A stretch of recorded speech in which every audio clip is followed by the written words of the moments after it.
Hi there. So today's story is, I never know the title of my story when I start telling the story. I know which story it is, but the title is like I figure out after I tell the story. Actually, when I get to the point where I have to upload the video, then I have to give it a name. So, but this one has to do with hypnosis, and it all happened. I was 17 years old. I was very young back then, and I was living with my father. My father, he was a contractor. He used to build houses for sale, and he was working. We were working together because I was working with my father. I was helping him with the construction and everything, and we had just finished a house, and I was staying in the house, spending most of my time in that house because customers will just show up every now and then to check out the house. And while I was staying there, I was pretty much obsessed with a book that I have bought. Two books actually, and those titles are Many Lives, Many Masters, and Through the Time. And let me see if I remember the author. I forgot the author. Sorry about that. I will find out and write it down below in the description of this video. The thing is that I was obsessed with those two books. I have read them over and over and over, like 3 or 4 times, I don't know. But it caused such an impact in me at that age, because the book went about that was a psychologist, and he was quite skeptic with all those paranormal things. So he was treating a patient and treating some phobias and issues she had, and all of a sudden he started having these hypnotherapy sessions with her, and she started telling things from older lifetimes, and that's how he ended up writing the whole book, the 2 books. And somehow I decided to make an experiment, because I couldn't stop talking about those things with my friends. My friends will just also show up in the house. We spend some time there talking, listening to music and so. And I was so obsessed with the subject that I couldn't stop talking about it with my friends. So one day I decided to make an experiment with one of my friends. I said, okay, let's try. Let me just try to hypnotize you, to do some regressive hypnosis with you. And he agreed. So, and there was a couch. Actually, there was a mattress I have on the 2nd floor. And so I locked the door. No, actually, I left the door open. The door was still open downstairs. We went upstairs, and he lay down on the couch, on the mattress, and I started. So there was a technique described in the book, and you have to start by telling a story, just 8 minutes, telling a story, like trying to guide the person through a scene where the person will then involve all his senses. So that's why I started like making up story, telling him to walk in a forest and feel the air, the breeze, and make him see things, the scenery. That was a lake, and pay attention to your breathing. And that was a very nice story. I was very like trained to do that in those days. I don't know why.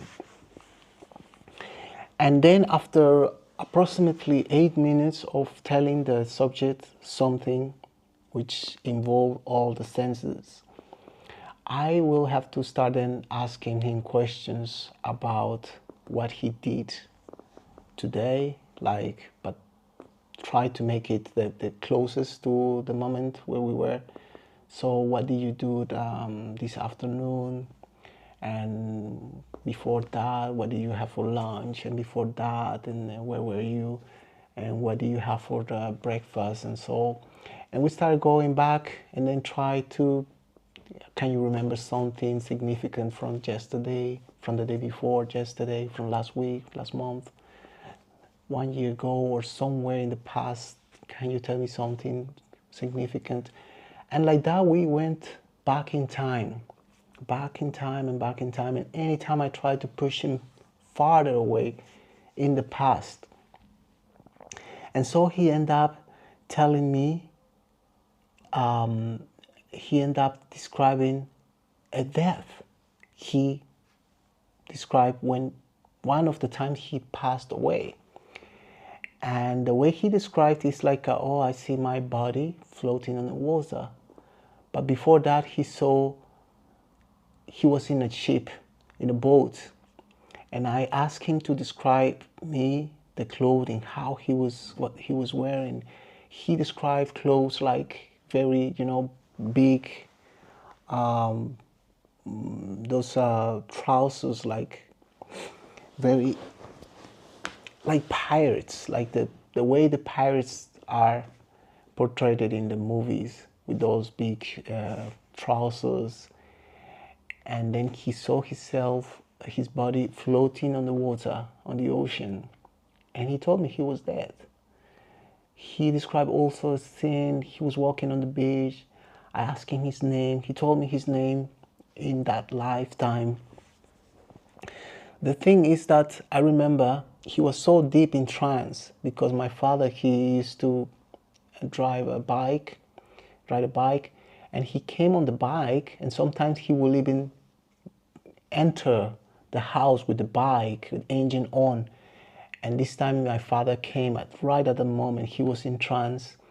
My father came, I heard, I rushed downstairs, and I went to greet my father. I have a chat, like just a couple of seconds with my father. He went away again, and I went back, and he was still in trance. So I tried to bring him back. Oh, the other things that I forgot to mention, he even remember when he was little. He told me a weird story one day that he was kind of lost. And he told me many details, but the most relevant, the most significant, I think, was how he described his death, one of his deaths. So I brought him back. I followed the procedure as it was described in the book. I said, okay, I will count from 10 to 1. When I reach 1, you will open your eyes and you won't remember anything of what you just told me.